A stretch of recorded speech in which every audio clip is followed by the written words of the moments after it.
So Mustafa Hamid was on the probe. He says politics is a noble calling. It is dirty people who make it dirty. I mean, it's hard to disagree with the logic of the statement. It's just that when you then apply it to a local context, then you start to wonder, where are the noble ones?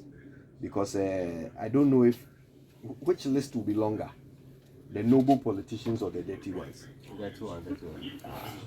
So it looks like in this part of the world, we have turned politics on its head, and its nobility is harder to find than its debt. Yeah.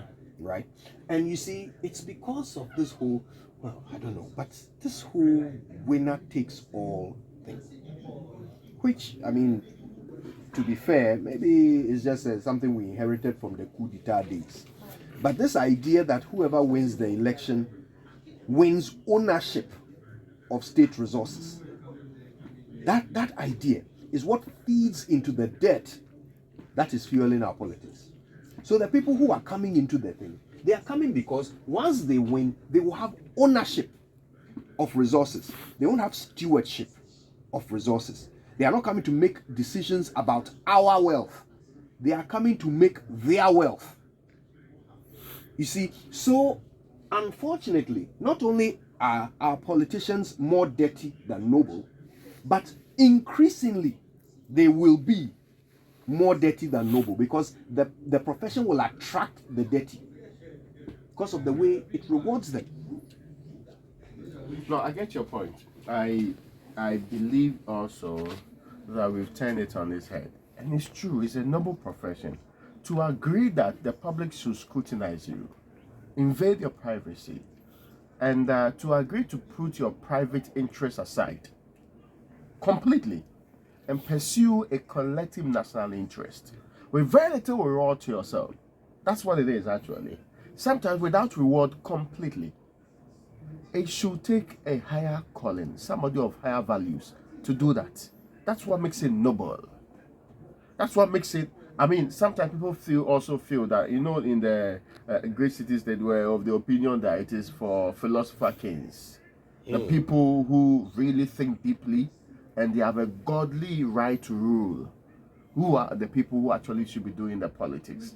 Because for you to put every single interest of yours sideways and go for an interest that sometimes people insult you over and all of that, and still you have to pursue the good of the nation, it's a difficult one. But unfortunately, that's not what happens in Ghana. We know 100% for sure.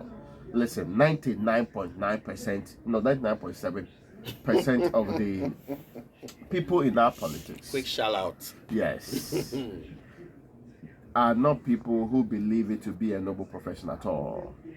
They just, for example, let me give you two examples. The guy leaves university.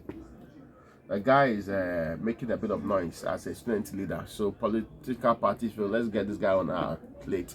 Then now, without any experience, without any proper background, without any research competence, without anything beyond merely being able to speak English, that's all.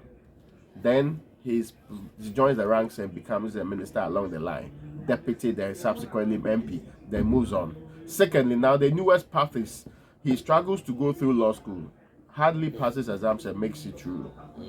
No serious law firm wants him. So the best way to do is to join some communication team. You are within the ranks, then they give you some position in government. Then they end up being the ones who are making decisions for the bright people of this country. filling stations. This is the Yes. Now this is the thing. I mean, talking about those who, I mean, they just complete school. Now, once you get into the communication team of these main parties, and you're able to get onto radio or television and use foul language, they hail you on social media. They say you are the defender of the party. No, I don't know. I mean, I know people who have been insulted and they've been commended for insulting.